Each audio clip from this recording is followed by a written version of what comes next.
अभी हम एक्सरसाइज 8.1 का क्वेश्चन 10 कर रहे हैं।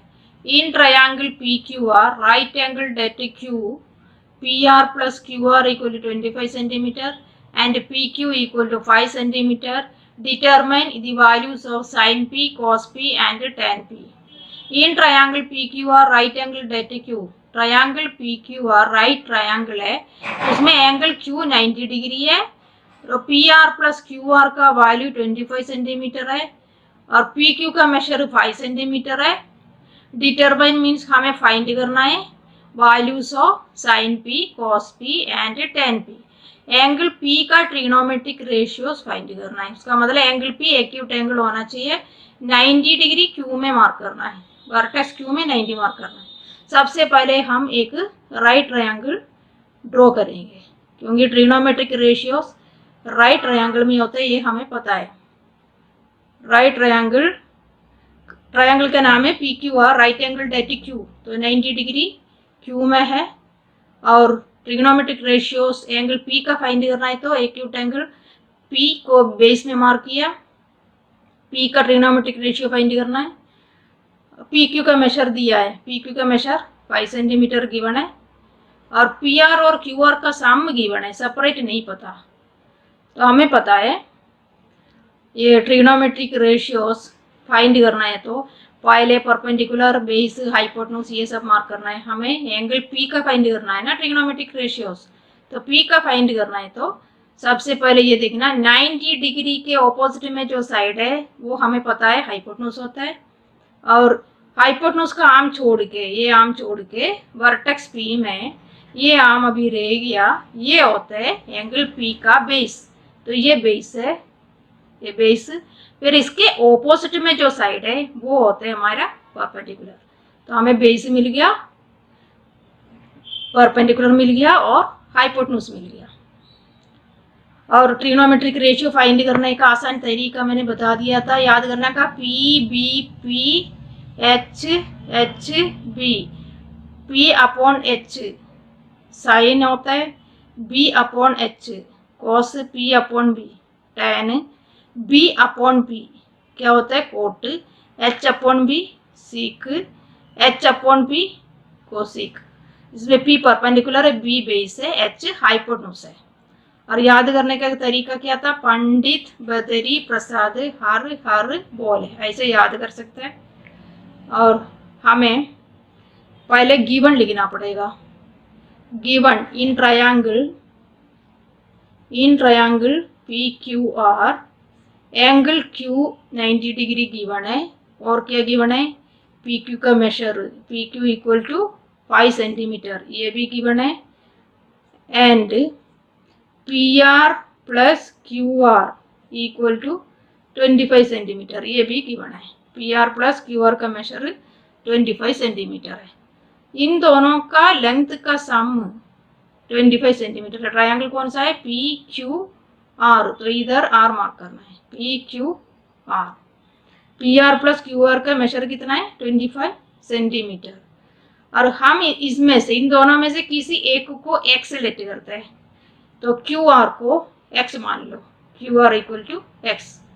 तो क्यू आर एक्स है तो पी आर कितना होगा, let Q R equal to X, Q R को एक्स मान लिया तो क्यू आर के जगह एक्स पुट करो, तो P R plus Q R x है तो P R plus x equal to 25 मिलेगा हमें, क्योंकि इसमें हम क्यू आर के जगह एक्स पुट किया, तो P R plus x equal to 25। तो पी आर कितना होगा, पी आर इक्वल टू पहले राइट साइड का 25 लिख लिया, फिर प्लस एक्स को राइट साइड में ले जाएगा तो माइनस एक्स, तो पी आर का हमें मिल गया 25 माइनस एक्स, ये एक्स के टर्म में मिल गया 25 माइनस एक्स, ये है ना पी आर, उसका मेजर 25 माइनस एक्स। अभी हमें एक्स का वैल्यू फाइंड करके फिर एक्स 25 में से सब्ट्रैक्ट करके मिलेगा पी आर का लेंथ। एक्स का वैल्यू फाइंड करना है तो हमें पाइथागोरस थ्योरम यूज करके फाइंड कर सकते हैं। पाइथागोरस थ्योरम, क्योंकि ये राइट ट्रायंगल है, राइट ट्रायंगल में हम पाइथागोरस थ्योरम यूज कर सकते हैं। हमें सिर्फ एक ही साइड का लेंथ गिवन है, बाकी दोनों का लेंथ एक्स के टर्म है, तो by Pythagoras theorem Pythagoras theorem के अकॉर्डिंग में hypotenuse square equal to base square plus perpendicular square.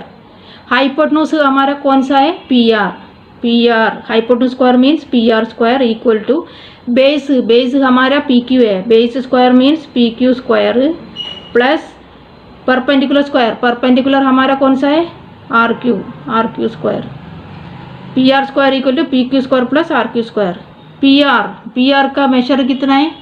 P R 25 minus X है, 25 minus X. P R square means P R 25 minus X है, तो P R square means 25 minus X का square equal to P Q कितना है? 5, तो P Q square means 5 square plus R Q का measure कितना है? X square. अभी इसको सॉल्व करके हम एक्स फाइंड करेंगे। पहले ये a minus b whole square identity के फॉर्म में आ रहे हैं। a minus b whole square क्या है? a minus b whole square identity, a minus b whole square equal to a square minus 2ab plus b square. ये 8th class में पढ़ा है। a minus b whole square equal a square minus 2ab plus b square. ये a ये b है, तो a के place में इधर 25 है, b के प्लेस में x है, तो हम लिख सकते हैं a स्क्वायर मतलब 25 का स्क्वायर। a 25 है, b x है, तो a स्क्वायर मीन्स 25 का square minus 2ab means 2 into a क्या है? ये a है, ये b है ना, a 25 है, 2ab b क्या है? x, 2ab 2 into a into b plus b square लिखना है। अभी b की जगह क्या है? x, तो b square means x square. फिर इक्वल टू डालना है, 5 का स्क्वायर कितना है? 25 प्लस एक्स स्क्वायर। अब ये 25 का स्क्वायर कितना है? 25 इंटू 25 कितना है? 625 माइनस 2 इंटू 25 कितना है? 50 इंटू एक्स कितना होता है? 50x प्लस एक्स स्क्वायर, ये x square equal to 25 plus x square. अब इस सबको एक साइड में ले जाएंगे तो क्या मिलेगा? 625 minus 50x plus x square minus, ये राइट साइड में प्लस 25 है तो लेफ्ट साइड में ले जाएगा तो माइनस 25, और राइट साइड में प्लस एक्स स्क्वायर है तो लेफ्ट साइड में आने के टाइम माइनस एक्स स्क्वायर। फिर इक्वल टू कितना आएगा? 0। सबको इधर लेफ्ट में ले गया तो राइट साइड में इक्वेशन के बाद इक्वल टू के बाद क्या होगा? 0। ये plus x square minus x square का हम कट कर सकते हैं, और 625 माइनस 25 कितना होता है? 625 में से 25 माइनस करेगा तो 600 मिलेगा, माइनस 50x, ये सब कट गया अभी इक्वल टू 0। 625 में से 25 सब्ट्रैक्ट करके हमें 600 मिल गया, माइनस 50x, फिर ये plus x square minus x square cut गया था इक्वल टू राइट साइड का 0। अभी इसमें से x कैसे मिलेगा? ये माइनस 50x को इस साइड में ले जाओ, क्योंकि ये नेगेटिव है तो राइट साइड में ले जाएगा तो पॉजिटिव बन जाएगा, तो लेफ्ट साइड में 600 होगा इक्वल टू माइनस 50x को राइट में ले जाएगा तो प्लस 50x हो गया। अभी इसमें से x कैसे मिलेगा? x फाइंड करना है तो हमें 50 को यहाँ से हटाना पड़ेगा। 50x मतलब 50 इंटू एक्स है, तो इस साइड में मल्टीप्लाई है तो दूसरा साइड में ले जाने के बाद डिवाइड हो जाएगा, मतलब 600 और ये दूसरी साइड में आएगा तो डिवाइडेड बाई 50 इक्वल टू क्या मिलेगा? x। तो ये 0 कट गया, 12 इंटू 5 60 होता है, तो x का वैल्यू हमें मिल गया कितना? 12। हमें मिल गया x इक्वल टू, ये सब कट गया, 0 कट गया, 5 और 60, 12 इंटू 5 होता है 60, तो x का वैल्यू हमें मिल गया कितना? 12। तो x 12 मिल गया तो उसका मतलब क्या है? x हम किसको लेट गया था? QR को लेट गया था, तो उसका मतलब QR का लेंथ हमें मिल गया 12 सेंटीमीटर, ये सेंटीमीटर में गिवन है क्वेश्चन में, और ये 25 माइनस एक्स मतलब कितना हो गया? मतलब अभी हम लिख सकते हैं QR, x QR को लेट गया था, therefore QR equal to 12 centimetre and P R मिलेगा। अभी P R equal to 25 minus x था ना, पी आर 25 माइनस एक्स है, तो 25 माइनस एक्स का वैल्यू कितना है 12, 25 माइनस एक्स मतलब 25 माइनस 12, 25 माइनस 12 कितना है 13 सेंटीमीटर। पी आर हमें मिल गया कितना है 13 सेंटीमीटर, ये इक्वल टू 13 सेंटीमीटर हमें मिल गया। तो अभी हमें तीनों साइड मिल गया। अभी हम ट्रिग्नोमेट्रिक रेशियोज लिख सकते हैं। क्या क्या फाइंड करना है हमें फाइंड करना है sine P, cos P and tan P. सबसे पहले हम साइन पी फाइंड करते हैं। साइन पी इक्वल टू, हमें पता है साइन क्या है, परपेंडिकुलर अपॉन हाइपोटेन्यूज। परपेंडिकुलर हमारा कौन सा है क्यू आर, हाइपोटेन्यूज कौन सा है हमारा, परपेंडिकुलर क्यू आर है और हाइपोटेन्यूज हमारा पी आर है। तो Q R perpendicular upon hypotenuse, Q R upon P R. Sine P मतलब perpendicular upon hypotenuse equal to perpendicular हमारा क्यू आर था और हाइपोटेन्यूज हमारा पी आर था। Q R upon P R, Q R का measure कितना है 12 upon P R का मेजर कितना है 13, 12 अपॉन 13, ये साइन पी का वैल्यू है। अभी हम क्या फाइंड कर सकते हैं, अभी हमें फाइंड करना है कॉस पी। कॉस हमें पता है बेस अपॉन हाइपोटेन्यूज होता है, cos P equal to base upon hypotenuse. Base हमारा कौन सा है, बेस हमारा पी क्यू है, हाइपोटेन्यूज हमारा पी आर है, P Q upon P R, P Q upon P R. P Q का मेजर कितना है, पी क्यू का मेजर क्वेश्चन में गिवन है कितना है 5 सेंटीमीटर, तो पी क्यू 5 सेंटीमीटर है upon P R, P R हम फाइंड किया है कितना है, पी आर का मेजर 13 सेंटीमीटर। अभी हमें साइन पी मिल गया, कॉस पी मिल गया। नेक्स्ट क्या फाइंड करना है क्वेश्चन में, टेन पी। टेन हमें पता है परपेंडिकुलर अपॉन बेस होता है, टेन पी, तो tan P equal to perpendicular upon base. Perpendicular हमारा कौन सा है, परपेंडिकुलर क्यू आर है और बेस कौन सा है P Q, Q R upon P Q, Q R upon P Q. Q R का मेजर कितना है 12 और पी क्यू का मेजर गिवन है क्वेश्चन में, पी क्यू कितना है 5, 12 अपॉन 5। अभी हमें तीनों ट्रिग्नोमेट्रिक रेशियो मिल गया, यही हमें फाइंड करना था sine P, cos P and tan P, वो सब मिल गया हमें। तो अभी हमें आंसर लिखेंगे, आंसर लिखना है हमें। तो therefore sine P equal to, sine P का वैल्यू हमें मिल गया 12 अपॉन 13, कॉस पी का वैल्यू हमें मिल गया 5 अपॉन 13 एंड टेन पी का वैल्यू हमें मिला था 12 अपॉन 5। ये है हमारा आंसर मिल गया। अभी समझ में आ गया ना आपको। तो सबसे पहले हम right triangle P Q are draw किया और इसमें 2 साइड का लेंथ का सम दिया था, उसमें से एक साइड को हम एक्सलेट किया, क्यू आर को एक्सलेट किया, तो एक एक्स है तो दूसरा होगा क्यू आर एक्स है तो पी आर का लेंथ होगा 25 माइनस एक्स। फिर पाइथागोरस थ्योरम यूज़ किया, पाइथागोरस थ्योरम से हमें एक्स का वैल्यू मिल गया, एक्स मिल गया तो हमें क्यू आर भी मिल गया, पी आर भी मिल गया। फिर ट्रिग्नोमेट्रिक रेशियोज हम फाइंड किया।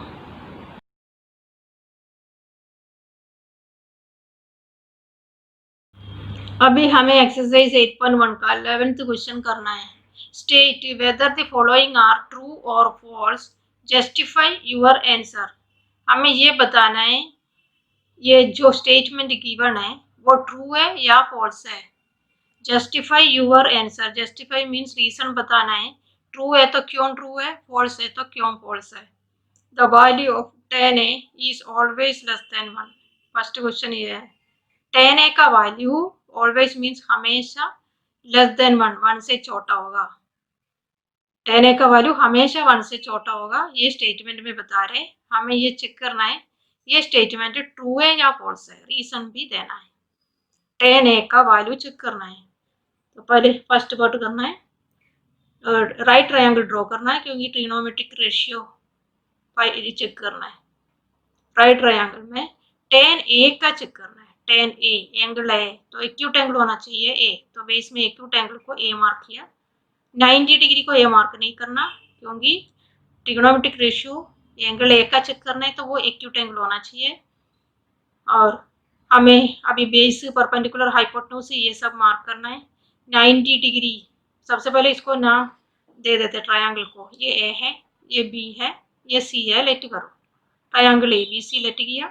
90 डिग्री के ऑपोजिट में जो साइड है वो हाइपोटेन्यूज होता है, और हाइपोटेन्यूज का आर्म छोड़ के वर्टेक्स ए में ये आर्म रह गया, वो होते हैं एंगल ए का बेस, ये बेस है। और एंगल ए के ऑपोजिट में जो साइड है वो होता है परपेंडिकुलर। परपेंडिकुलर बेस हाइपोटेन्यूज हमें मिल गया। अभी हमें tan ए फाइंड करना है, तो ट्रिग्नोमेट्रिक रेशियो फाइंड करने का तरीका P B P H H B. Pandit Badri Prasad हर हर बोले। पी अपॉन एच साइन होता है, बेस अपॉन हाइपोटेन्यूज कॉस होता है, base perpendicular upon base tan है, base upon perpendicular cot, hypotenuse upon base sec, hypotenuse upon perpendicular cosec. तो हमें पता है tan ए का वैल्यू परपेंडिकुलर और बेस को डिपेंड करता है। tan ए का वैल्यू परपेंडिकुलर और बेस को डिपेंड करता है, और परपेंडिकुलर ये है, बेस ये है। तो हम different types of right triangle के बारे में देखते हैं अभी। जिसमें परपेंडिकुलर और बेस इक्वल होता है, ऐसे भी तो ट्रायंगल हो सकता है इन दोनों का लेंथ इक्वल, परपेंडिकुलर और बेस का लेंथ इक्वल है, तो tan ए का वैल्यू कितना होगा? परपेंडिकुलर और बेस इक्वल, मतलब ये 3 यूनिट्स है तो ये भी 3, ये 4 है तो ये भी 4, ये 5 है तो ये भी 5, ये 3 है, ये भी 3 है, तो tan ए का वैल्यू कितना होगा? 3/3 कितना है? 1। मतलब परपेंडिकुलर और बेस का लेंथ इक्वल है, तो उस केस में tan ए का वैल्यू 1 होगा। अभी हम ये केस लेते हैं जिसमें परपेंडिकुलर छोटा है और बेस बड़ा है, मतलब बेस को 4 लेट करते हैं। अभी परपेंडिकुलर 3 रहने दो, परपेंडिकुलर छोटा और बेस बड़ा, तो tan ए फाइंड करके देखते हैं। tan ए परपेंडिकुलर छोटा और बेस बड़ा, tan A equal to 3/4। Perpendicular छोटा है, बेस बड़ा है, तो 3 को 4 से डिवाइड करो, 3 डिवाइड बाई 4 कितना है? 3 छोटा है, 4 बड़ा है, तो 0 पॉइंट आएगा। 0 पॉइंट का मतलब क्या है? Less than 1। मतलब जिसमें परपेंडिकुलर छोटा बेस बड़ा होता है उसमें tan ए का वैल्यू 1 से छोटा मिलेगा। अभी थर्ड केस में हम परपेंडिकुलर को बड़ा लेट करते हैं और बेस को छोटा, परपेंडिकुलर को 4 लेट करते हैं और बेस को 3 लेट करते हैं। परपेंडिकुलर बड़ा, बेस छोटा, परपेंडिकुलर बड़ा, बेस छोटा। 4/3, 4 को 3 से डिवाइड करो, 3 1 जा 3, 1 पॉइंट आ रहे। 1 पॉइंट का मतलब क्या है? Greater than 1। मतलब जिसमें परपेंडिकुलर बड़ा और बेस छोटा होता है उसमें tan ए का वैल्यू 1 से बड़ा मिलेगा। मतलब 3 केस हमें मिल गया, इक्वल टू 1 भी मिल गया, लेस देन 1 भी मिल गया, ग्रेटर देन 1 भी मिल गया। उसका मतलब क्या है? हमेशा 1 से छोटा नहीं होगा, tan ए का वैल्यू हमेशा 1 से छोटा नहीं होगा, ऑलवेज लेस देन 1, ये फॉल्स है, क्योंकि हमें मिल गया इक्वल टू 1 मिल गया, लेस देन 1 मिल गया और ग्रेटर देन 1 मिल गया। tan ए का वैल्यू कुछ भी हो सकता है, इसका मतलब उस परपेंडिकुलर और बेस को डिपेंड करता है। परपेंडिकुलर और बेस का लेंथ इक्वल है तो 1 आएगा, परपेंडिकुलर छोटा बेस बड़ा है तो 1 से छोटा मिलेगा, परपेंडिकुलर बड़ा बेस छोटा है तो 1 से बड़ा मिलेगा। उसका मतलब tan ए का वैल्यू कुछ भी हो सकता है, फिक्स्ड नहीं है, ये राइट ट्रायंगल का साइड्स का लेंथ को डिपेंड करता है। तो हम अभी इसका आंसर लिख सकते हैं। फर्स्ट का आंसर फॉल्स है। S in A right angled triangle the sides may have any value So tan A may have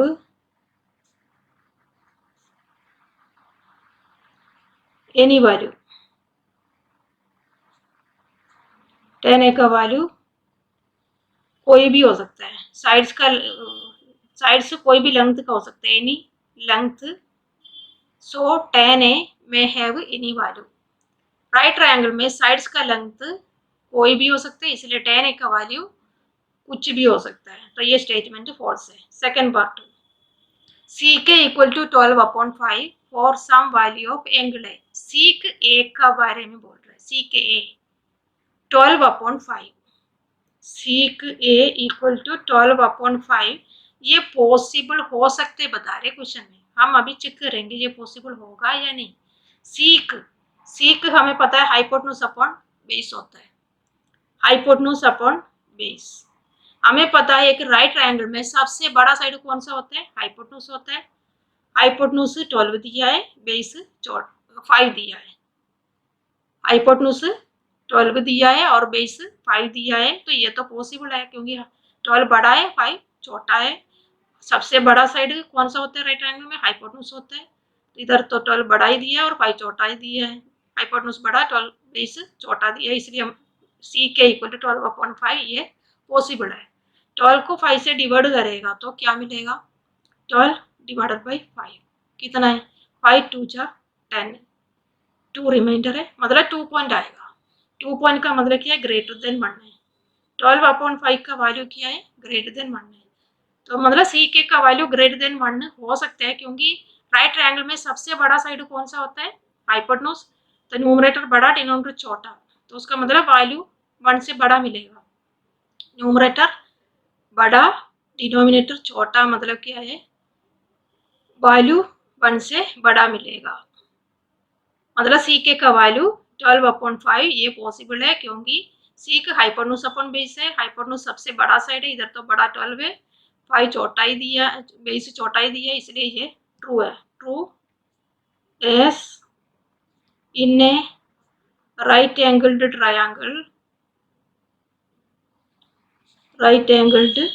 triangle, hypotenuse is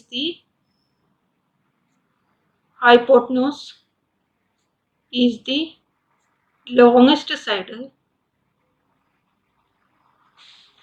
So sec A can be greater than 1. Greater than 1 भी हो सकता है सी के का value. इसलिए ये statement ये जो गिवन है वो ट्रू है. अभी हमें थर्ड करना है, थर्ड पार्ट. कोसे is the abbreviation used for cosecant of angle है. क्वेश्चन में बता रहे कोस ए कोसिकेंड ऑफ एंगल ए का अब्रीविएशन है. कोस ए कोसिकेंड ऑफ एंगल ए का अब्रीविएशन है. हमें पता है कोस ए कोसाइन ऑफ एंगल ए का अब्रीविएशन है. कोस ए किसका अब्रीविएशन है, कोसाइन ऑफ एंगल ए का. तो इसका मतलब क्या है, ये स्टेटमेंट वो फॉल्स है. False as cos A is the abbreviation